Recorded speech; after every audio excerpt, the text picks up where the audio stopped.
So the following exercises are specifically intended for those who are beginning their movement practice.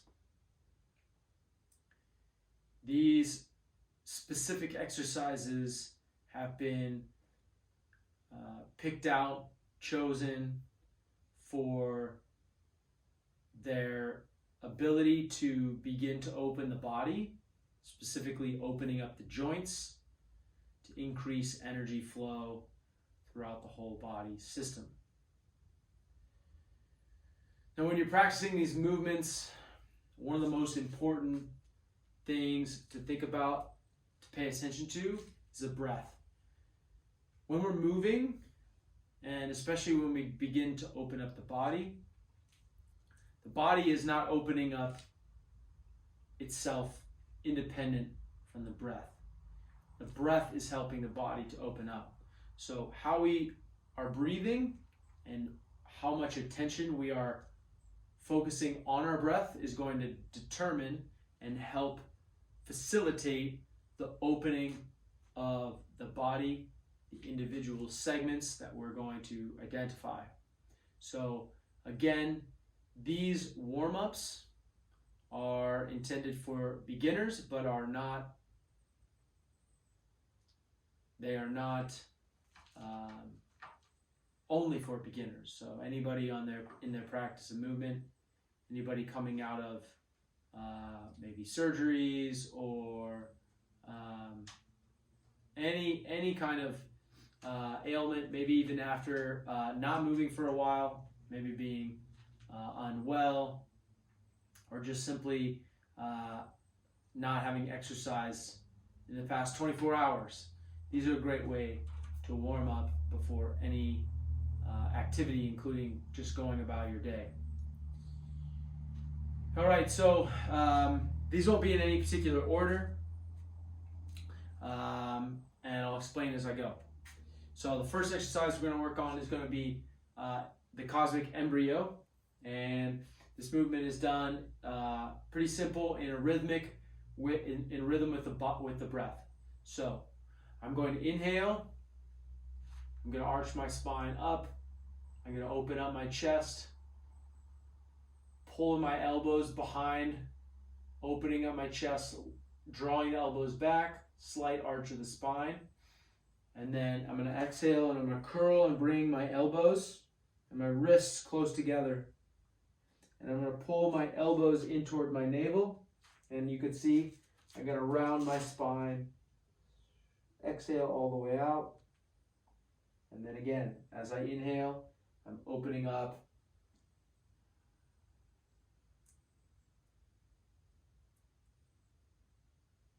And exhaling back down. So I'm following the rhythm of my breath, super important.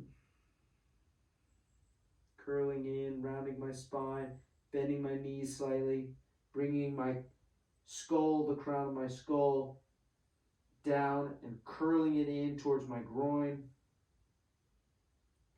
And then on the inhale, beginning to open up.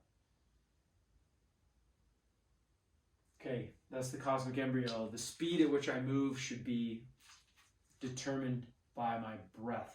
So if I'm straining, or if I'm breathing out while I'm coming up, or I'm breathing in while I'm going down, then I either need to slow down my movement, or that's probably what I need to do. So the movement can be slowed down, or the movement can speed up. If you're short of breath, you might need to speed up. Okay, so that's the cosmic embryo.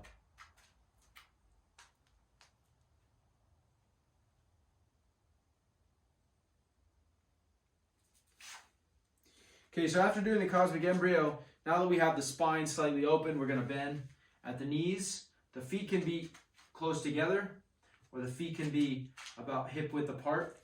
And we're going to be bending down and stretching and opening the ankles as well as the knees. Okay, so from the side, I'm going to keep my spine nice and straight. I'm not going to hunch over like this. Keep my spine nice and straight.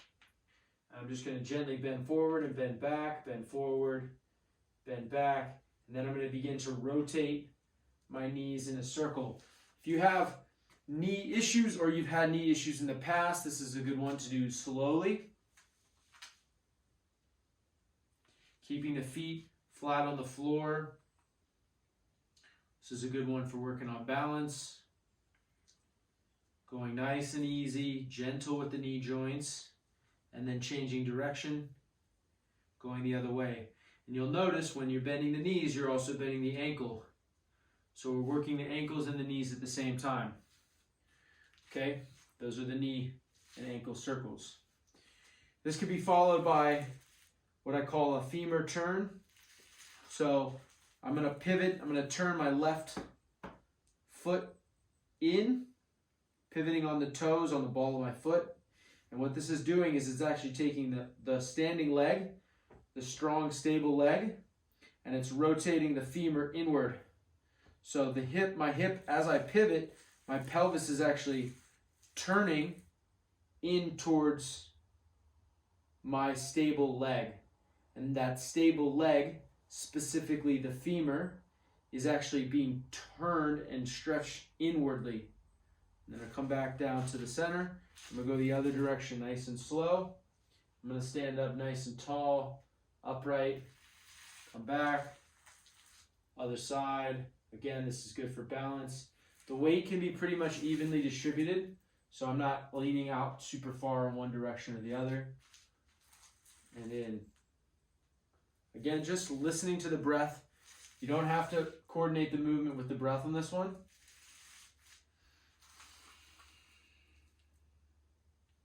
Keeping myself nice and tall, nice and long.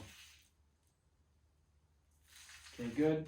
Now after this one, we can move into we've got our pelvis on it warmed up, stretching a little bit in the inguinal ligaments.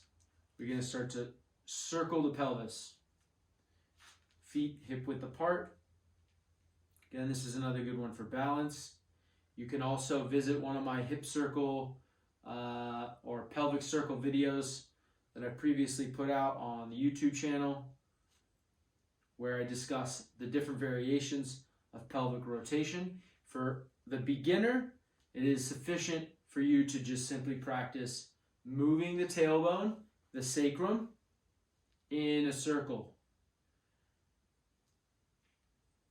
And getting used to the feeling of moving the pelvic bowl around in this way. Changing directions. You'll notice a few things. You'll notice that both sides are do not have the same amount of space. One side will inevitably be tighter or more restricted than the other. And when you change direction, you'll notice that difference in each side as well. So again, moving slow, keeping the spine upright, not bending over forward or hunching, but lift the rib cage, lift chest up away from the lower part of the body. Good. So those are pelvic circles. And then from here, we're going to do shoulder rolls. So we're going to just start to roll the shoulders back. Almost like we're rowing in a boat. Just rolling the shoulders nice and easy. Now the joints all have, for the most part, at least the major joints, and in this case the shoulders, have circular mobility. So the shoulder inside the socket is moving in a circle. Okay? Or a spiral even. But the shoulder itself is not just the shoulder here. The shoulder is actually includes the scapula as well, and you'll feel that. When you roll the shoulders, notice the wings, the shoulders roll forward, the back opens up and spreads, the scapula spread apart from the spine, and then as I roll my shoulders back, my scapula are going to come down and they're almost going to squeeze in toward my spine. I'm just rolling the shoulders, nice and easy. Really important here not to lift the chin. Okay, that's going to cause compression, more compression in the neck, or it will accentuate the compressions that are already there. So what I'm doing is I'm dropping my chin so that the back of my head feels open and long. My spine, my cervical spine is long, and it's a little bit of work to keep it there, to not do this, to not look down. I want to open my jaw. And smile. Taking some nice deep breaths. Feeling the chest open and then feeling the back open. Feeling the chest open and then feeling the back open. And then I'll change direction. Knees are bent. Rolling forward. Rolling forward. Finding the perimeter of my circle. This is really important too. It's in a lot of these movements is really finding the edge. Not pushing so far beyond the edge that I feel pain, but finding that edge of the circle and moving around that and finding all the sticky spots, the places that haven't been opened up in a while. So we're gentle, we're moving slow, and then as I roll forward, I can squeeze and bring my shoulders up into my ears. Again, same thing, don't want to lift the chin, get my neck kinky. I want to kink my neck, I don't want to kink my spine. I'm going to drop the chin, squeeze the shoulders up really, really high. This is great for people who have tight shoulders, tight neck muscles. Taking nice deep breaths. And then after a couple breaths, however long you want to squeeze for it, slowly relax and release the arms all the way down through the fingertips. And breathe into the elongation, the sense of the arms becoming longer. Great. Okay, and then last is going to be neck turns. All right, neck turns in the same vein as some of our other exercises. We're going to go really slow. We're going to take it really easy. A lot of people have compression. If you're a beginner to movement, you have not had a movement practice in a long time or recently, assume that you're going to find some stiff parts of your neck. It's pretty common. Okay, so what I'm going to do is I'm going to inhale from the center, and then I'm going to exhale, and as I exhale, I'm going to bring my chin to my shoulder. And now, with this exercise specifically, we're really dealing with some deep internal patterning of the nervous system and the spine. What I mean by that is, when I turn my neck in this way, usually there will be some tension, some old patterning that lines up and runs through the shoulder, the armpit, the upper part of the back, even the skull, maybe even down into the lower parts of the spine. And I'll notice, as will you, when I turn the head, I might find myself lifting the shoulder. So it's really important to keep the hands long. That's why we kind of want to do the shoulder rolls first, so that we get that sense of squeezing out some of the tension in the shoulders, so that when we turn the chin, turn the head, and turn the neck, we have this sense of our arms feeling relaxed and long. And breathe. We can stay here for a couple breaths.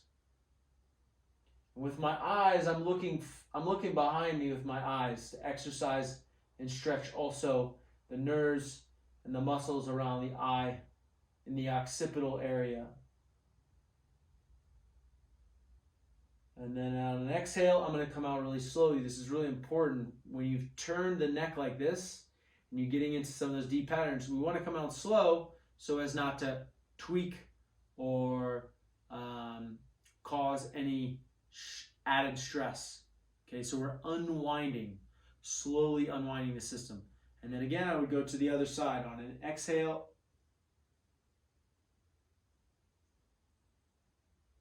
and take a few breaths and notice and listen to what's happening in the rest of my body.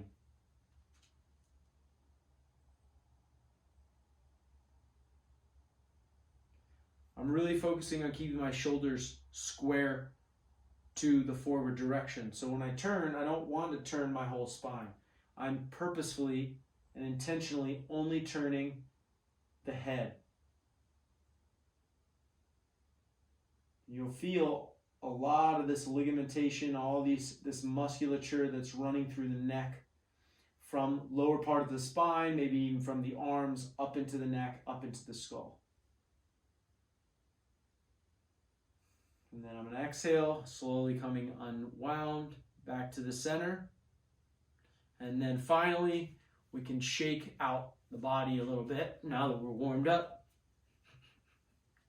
We can just shake the joints loose, let the arms be kind of floppy, shaking the pelvis or even shaking the tailbone, like making the rear kind of shake and jiggle a little bit, and just letting the rest of the body be very loose and soft. This is what helps the joints start to slowly decompress and create some space, right? So we're just shaking the arms out.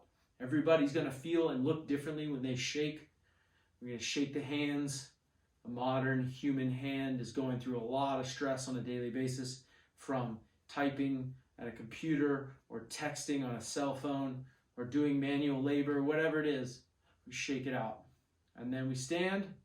To close out our warm-up, we can bring our hands to our navel, below the navel, above the genitals, quietly tuning in and noticing how the body feels, taking a few breaths to rest, and collecting ourselves and collecting our energy back in the abdomen, back in the lower abdomen, what is known as the Dantian psychic center.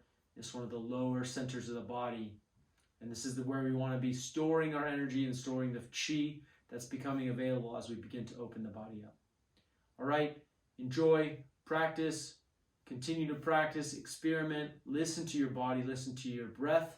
This is not a right and wrong kind of type of movement here. This is really an exploratory practice for what does it feel like to open up the spine, what does it feel like to open up the joints, and how can we reclaim and recapture some of that life force that is naturally occurring and flowing to us at all times. Thank you very much.